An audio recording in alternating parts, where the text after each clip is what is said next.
یہ تو نقلی دلیل ہو گئی. اب عقلی دلیل کیا ہے دین کے علم کے زیادہ ہونے کی؟ دیکھو انسان کی زندگی کے دو پہلو ہیں.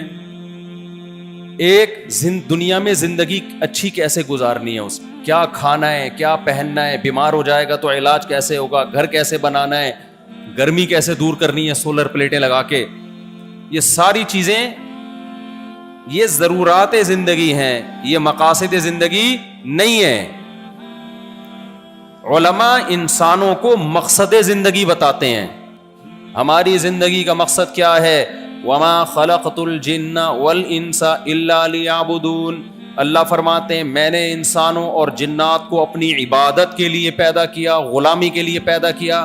اللہ کی غلامی کیسے ہوگی یہ آپ کو ڈاکٹر بتائے گا یا علماء بتائیں گے؟ اللہ کی غلامی دو طرح سے ہوتی ہے. جس عقیدے کو اللہ صحیح کہے وہ عقیدہ مان لو، اور جس نظریے کو اللہ غلط کہے اس کا انکار کر دو. جس عمل کو اللہ ضروری قرار دے اس عمل کو کر لو، جس عمل پہ اللہ پابندی لگا دے اس عمل کو چھوڑ دو. یہ بات ڈاکٹر جانتے ہیں یا علماء جانتے ہیں؟ تو مقصد زندگی علماء بتاتے ہیں. جو کسی چیز کا مقصد بتائے اس کی ویلیو زیادہ ہے، جو ضرورتیں پوری کرے اس کی ویلیو کم ہے. دیکھو چائنا والے کتے کھاتے ہیں، خنزیر کھاتے ہیں، اور پتہ نہیں کیا کیا کھاتے ہیں. کیوں؟ انہیں یہ بتانے والا کہ کتا حرام ہے. ان کی سوسائٹی میں کوئی مولانا نہیں ہے، علماء نہیں ہے، لہذا وہ کتے بھی کھا جاتے ہیں، حالانکہ ڈاکٹر تو ہیں. اب بتاؤ کتا کھانے میں اللہ کی رضا ہے؟ اللہ خوش ہوتا ہے کتا کھانے سے؟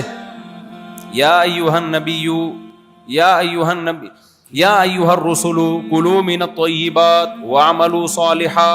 اگلے بیان سے پہلے نا یہ مائک ٹھیک کر دینا، ایسی آواز کانوں میں جا کے، جی میں تو 20 جگہ بیان کرتا ہوں نا، اس طرح نہیں ہوتا، بہت خطرناک آواز ہے. اس کو سیٹ کروائیں کسی انجینئر سے، نہیں تو میرے ہی کان میں جا کے آواز جا کے ٹکرا رہی ہے تو غلط ہے نا. نہیں صحیح ہے، کہہ رہے صحیح ہے، بحث کر رہا ہے بلا وجہ.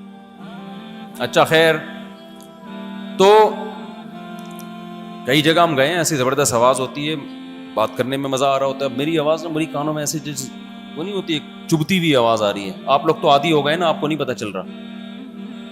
تو یا ایھا الرسل کلوا من الطیبات، قرآن کہتا ہے اے پیغمبروں پاکیزہ چیزیں کھاؤ اور عمل بھی پاکیزہ کرو. عمل پاکیزہ کیا ہے؟ زنا سے بچنا، چوری سے بچنا، جھوٹ سے بچنا، بدکاری سے بچنا، ماں باپ کی نافرمانی سے بچنا. تو یہ پاکیزہ عمل ہے. یہ پیغمبر بتاتے ہیں اور علماء بتاتے ہیں، یہ سائنسدان اور ڈاکٹر نہیں بتاتے. آج کل موٹیویشنل اسپیکر بتا رہے ہیں لیکن 2-4 باتیں بتا رہے ہیں، اس سے آگے وہ بھی نہیں جا رہے. جو ہدایت پیغمبروں کی طرف سے ہوتی ہے وہ کسی اور کے پاس ہے ہی نہیں. تو اب مجھے بتاؤ اللہ میاں کتا کھانے سے خوش ہوں گے؟ کیا پاکیزہ چیزوں میں سے ہے کتا؟ زبان لگا دے تو کپڑا دھوئے بغیر نماز نہیں ہوتی، اس کو کھا رہے ہیں. اب یہ جو ٹاپک ہے کہ کتا حلال ہے حرام، نجاست سے بچنا ہے، یہ سائنسدانوں کا ٹاپک ہے یا علماء کا ٹاپک ہے؟ علماء پڑھتے ہیں کیا حلال ہے کیا حرام ہے، طہارت کے حکام، رشتہ داری جوڑنے کے حکام. جن لوگوں نے سائنسی ترقی کی اس ترقی کا نتیجہ یہ نکالا ماں باپ کو اولڈ ہاؤس میں جمع کرا دیا بڑھاپے میں. کیا اللہ اس عمل سے خوش ہوتا ہے یا ناراض ہوتا ہے؟ ناراض ہوتا ہے. لیکن چونکہ ڈاکٹروں کی فیلڈ اللہ ہے ہی نہیں، لہذا مغربی سوسائٹی میں بڑے بڑے ڈاکٹر ملیں گے، بڑے بڑے سائنسدان ملیں گے، ابا اماں کی خدمت کرنے والے آپ کو مارکیٹ سے شارٹ نظر آئیں گے. کیوں؟ ابا اماں کی خدمت کے فضائل یہ علماء کا کام ہے بتانا، کیونکہ اس سے اللہ خوش ہوتا ہے. ماں باپ کی خدمت در حقیقت اللہ کی عبادت ہے، اور بندوں کو اللہ کی عبادت پہ لانا یہ آپ کا شعبہ ہے، یہ ڈاکٹروں اور سائنسدانوں کا شعبہ نہیں ہے. تو آپ کی ویلیو اللہ کی نظر میں زیادہ ہے. یہاں تک کھوپڑی شریف میں بات آ گئی ہے. اس پر بڑی لمبی بات کی جا سکتی ہے، مگر میں اب ٹاپک کی طرف آتا ہوں. 2 دلائل سمجھ میں آ گئے. ایک تو دین کے علم کی ویلیو سب سے زیادہ کیوں اللہ نے یہ علم پیغمبروں کو دیا. دوسری بات، آپ مقصد حیات بتاتے ہو لوگوں کو، اور باقی جتنے شعبے ہیں وہ مقصد نہیں بتاتے بلکہ ضرورت پوری کرنے کا ذریعہ بنتے ہیں. ان کی بھی ضرورت ہے. لہذا اللہ کی نظر میں آپ کی ویلیو سب سے زیادہ. اب خوب سمجھ لو، جس کی ویلیو اللہ کی نظر میں سب سے زیادہ ہو، وہ اگر اپنی ویلیو گھٹا دے تو اس کی ویلیو گھٹنے سے صرف اس کی ذات کی ویلیو نہیں گھٹتی، اس شعبے کی ویلیو گھٹتی ہے. آپ کوئی ایسا کام کرو جس سے آپ کی سوسائٹی میں عزت نہ رہے، تو ایسا نہیں ہوگا کہ آپ کی بے عزتی ہوگی، آپ کی وجہ سے تمام طلبہ اور علماء کی بے عزتی ہوگی، آپ مجرم ہوگے. سمجھ میں آ رہی بات کہ نہیں آ رہی؟ ایک مثال دیتا ہوں میں. دیکھو فوج میں جو بڑے لیول کے آفیسر ہوتے ہیں نا، کیونکہ ہمارے بہت سے ریلیٹیو آرمی میں آفیسر ہیں، تو مجھے بہت کچھ پتا ہے فوج کے بارے میں، کچھ قوانین کے بارے میں. ہمارے ایک رشتہ دار تھے، ان کو آرمی نے رینٹ دیا کہ آپ گھر تلاش کریں. میں نے ان کو ایک جگہ گھر بتایا، وہ جگہ تھوڑی سی لو لیول جگہ تھی. انہوں نے کہا یہاں نہیں رہنے دیں گے ہمیں. میں نے کہا بھائی کیوں نہیں رہنے دیں گے آپ کو جب یہاں زیادہ سہولت ہے؟ انہوں نے کہا نہیں، ایک اسٹینڈرڈ ہے آفیسر کا، فوج آفیسر کو اس اسٹینڈرڈ سے نیچے آنے بولو نہیں دیتی. کیوں؟ کیونکہ آفیسر کا اسٹینڈرڈ اگر کم ہو گیا، لیونگ اسٹینڈرڈ، تو اس سے آفیسروں کی ویلیو کیا ہو جائے گی؟ کم ہو جائے گی. تو صرف آپ کی ویلیو کم نہیں ہوگی، ماتحت فوجیوں کی نظر میں آفیسر کی ویلیو کم ہو جائے گی. لہذا فوج میں آفیسر کو اس کی اجازت نہیں ہے کہ وہ اپنی ویلیو گھٹا دے لوگوں کے سامنے، کیونکہ آپ کا نقصان نہیں ہو رہا، یہ ہر آفیسر کا نقصان ہو رہا ہے. نہیں یہی بات میرا خیال ہے شریعت میں بھی اس کی مثالیں ملتی ہیں، شریعت میں بھی اس کی مثالیں ملتی ہیں. اللہ تعالیٰ نے آزاد عورت کو جو پردے کا حکم دیا سورہ حجاب میں، اس میں ایک بڑی حکمت یہ تھی کہ اس کی سوسائٹی میں عزت ہو.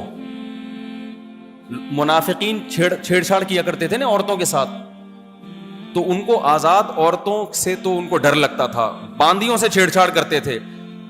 اب بعض دفعہ کسی آزاد عورت کو باندی سمجھ کے اس کے ساتھ بدتمیزی کرتے تھے، تو قرآن نے آزاد عورتوں کو حکم دیا کہ تم پراپر پردہ کرو.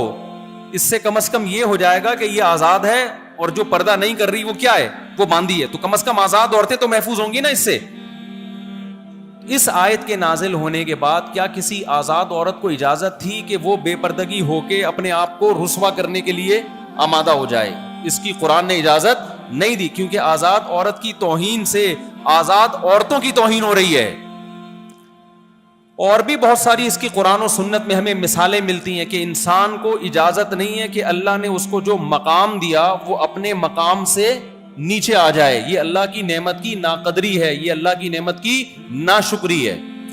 سمجھتے ہو کہ نہیں سمجھتے؟ اس کو تکبر نہیں کہتے، اس کو ناشکری کہتے ہیں. دیکھو تکبر میں اور ناشکری میں ایک باریک لکیر ہے، تواضع میں اور احساس کمتری میں ایک باریک لکیر ہے. بعض دفعہ انسان احساس کمتری کا شکار ہوتا ہے اور اس کو تواضع سمجھ رہا ہوتا ہے. جیسے کوئی طالب علم ذہین ہے، وہ تھوڑی سی محنت کرے تو بہت کچھ سیکھ سکتا ہے. اب اس کے استاذ اس کو بتاتے ہیں اللہ نے تمہیں بڑا دماغ دیا بھائی، تو تھوڑی محنت کر، تو بہت بڑا آدمی بن جائے گا. وہ کہتا ہے تواضع میں کہاں، میں تو بالکل پاگل ہوں. اس کو لگتا ہے اگر میں نے یہ مان لیا کہ میں ذہین ہوں تو میں یہ تکبر ہو جائے گا. یہ کیا ہو جائے گا؟ تکبر. اور تکبر اللہ کو پسند نہیں ہے، اللہ کو تواضع پسند ہے. اور تواضع کیا ہے؟ میں خاکسار، میں گدھا، میں بے وقوف، دم لگانے کی دیر ہے بس، ورنہ مجھ میں اور گدھے میں کوئی فرق نہیں ہے. اس کو طلبہ تواضع سمجھتے ہیں. آپ کو اللہ نے جو خوبیاں دی ہیں، اگر آپ کو اپنے اندر ان خوبیوں کا احساس نہیں ہوگا تو آپ کو موٹیویشن نہیں ملے گی. جب موٹیویشن نہیں ملے گی تو آپ ترقی نہیں کر پاؤ گے. اس لیے تواضع یہ نہیں ہے کہ اللہ نے آپ کو نعمت دی آپ کو احساس ہی نہ ہو. یہ احساس کمتری ہے کہ اللہ نے ذہانت دی آپ کو اور آپ سمجھ رہے ہو میں بے وقوف ہوں. یہ تواضع نہیں ہے، بلکہ یہ کیا ہے؟ احساس کمتری. نعمت دی، اس کی قدر نہیں ہے. تکبر یہ ہے کہ اللہ نے آپ کو جو نعمت دی، آپ کو نعمت کے ہونے کا احساس تو ہے، مگر آپ اس نعمت کو اپنا کمال سمجھتے ہو، خدا کی دین نہیں سمجھتے. اس کمال کی وجہ سے جن کے پاس یہ نعمت نہیں ہے ان کی توہین کرتے ہو، آپ ان کو کمتر سمجھتے ہو. بات سمجھ میں آ رہی ہے کہ نہیں آ رہی ہے؟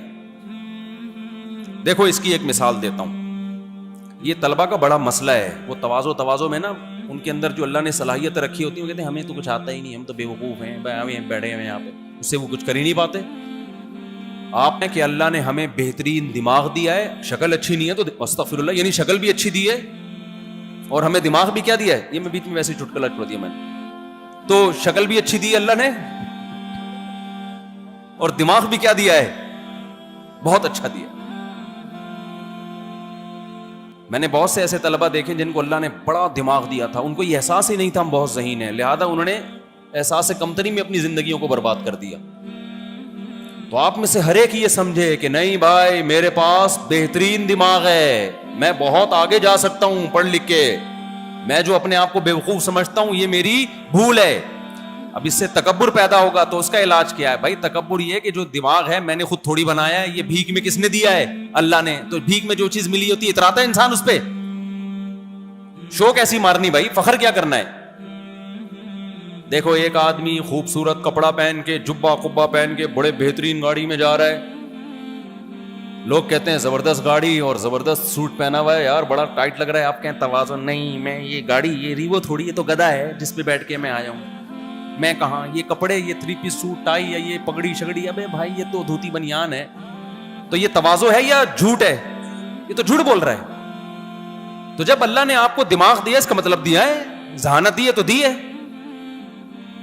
تکبر یہ ہے کہ آپ اس گاڑی میں آ رہے ہیں اور جو گدھا گاڑی پہ جا رہے ہیں اس پہ تھو تھو کر رہے ہیں، بے غیرت گھٹیا آدمی، ہٹ آگے سے، اس کو سائیڈ مار رہے ہیں جا کے. اس کا مطلب بھائی آپ ان چیزوں کو اپنا کمال سمجھتے. تو لوگ ایسے ہی کر رہے ہوتے ہیں نا. تو اب مجھے ایک بات بتاؤ، تکبر اس کو ہوگا جو ہر چیز کو اپنا کمال سمجھے گا. اب کسی دوست نے تمہیں گاڑی دے دی، تم اس میں بیٹھ کے جا رہے ہو تو اس پہ تھوڑی اتراؤ گے. تو ہمیں جو نعمتیں دی ہیں اللہ نے بھیک میں دی ہیں، ان میں ہماری اپنی کوئی نعمت نہیں ہے. تو اللہ نے بہترین دماغ دے دیا تو تکبر تو اس وقت ہوگا جب اس دماغ کو اپنی صلاحیت سمجھو گے. بھائی یہ تو اللہ نے بھیک میں دی ہے، یہ دماغ اور یہ صحت اللہ نے دی ہے، تو تکبر کیسا؟ سمجھتے ہو کہ نہیں سمجھتے ہو؟ تو میں آپ سے یہ عرض کر رہا تھا کہ دنیا میں بھی قانون ہے کہ آپ کو اپنا اسٹینڈرڈ گرانے کی اجازت نہیں ہے، کیونکہ اس جیسے لوگوں کا اسٹینڈرڈ گر جاتا ہے. مجھے یاد ہے 15-20 سال پہلے میں احسان آباد سے میں نے ٹیکسی پکڑی جامعہ آنے کے لیے. ٹیکسی والوں میں کوئی بھی 50 روپے سے کم نہیں لیتا تھا. اس وقت 50 روپے بڑی بات ہوتی تھی. اب ظاہر ہے ہم تو کوشش کریں گے کم سے کم میں. ایک بندہ 30 روپے میں راضی ہو گیا ٹیکسی والا، میں بیٹھ گیا. دوسرے والوں نے اس کو برا بلا کہنا، اب ایک بھیکاری آدمی ریٹ گرا دیے. ٹیکسی والے کو کہہ رہے ہیں، کیا کہہ رہے ہیں کہ اس نے 50 کا میں ہمارا ایکا ہوا تھا کہ 50 سے کم کوئی نہیں لے گا، اس نے 30 میں لے جا کے مارکیٹ کے ریٹ کیا کر دیے، گرا دیے. کیا مطلب ہماری ویلیو گرا دی اس نے. ان کو غصہ اس پر آ رہا ہے کہ اس نے 2 ٹکے میں راضی ہو گیا اور ہمیں بھی 2 ٹکے کا بنا دیا. یعنی مقصد ان کا یہ تھا. ایک آدمی سے کسی نے کہا نا، سیٹ نے کہا تم 2 ٹکے کے. اس نے کہا سیٹ صاحب اپنی اور میری ویلیو آپ نے ایک جیسی کر دی، بہت افسوس ہوا. بعد میں رات کو بیٹھ کے سمجھنا اس کو. ابھی سمجھ بہت سے لوگوں کی ذہین بہت ہے نا، بعد میں سمجھ میں آئے گا انشاءاللہ. جس کی سمجھ میں آ گیا وہ ذہین ہے، جس کے سمجھ میں نہیں آیا وہ بھی ذہین ہے. ہو سکتا ہے ابھی سمجھ میں نہ آئے اور رات کو سمجھ میں آ جائے. تو خیر، تو اللہ تعالیٰ نے آپ کو اپنی ویلیو گرانے کی اجازت نہیں دی ہے، کیونکہ آپ کی ویلیو گرے گی تو آپ کے جس طبقے سے آپ کا تعلق ہے ان سب کی ویلیو گر جائے گی. اس لیے اب آپ کو کچھ کام کرنے ہیں. جب آپ طالب علم بننے کے لیے آ گئے تو کل آپ عالم بنیں گے انشاءاللہ. تو آج سے آپ نے کچھ ایسے کام کرنے ہیں جس سے سوسائٹی میں آپ کی ویلیو نہ گرے، بلکہ ایسے کام کرنے جس سے آپ کی ویلیو بلند ہو. کیونکہ اگر آپ نے اپنی ویلیو گرائی ہے تو آپ کو اللہ ڈبل عذاب دے گا قیامت کے دن.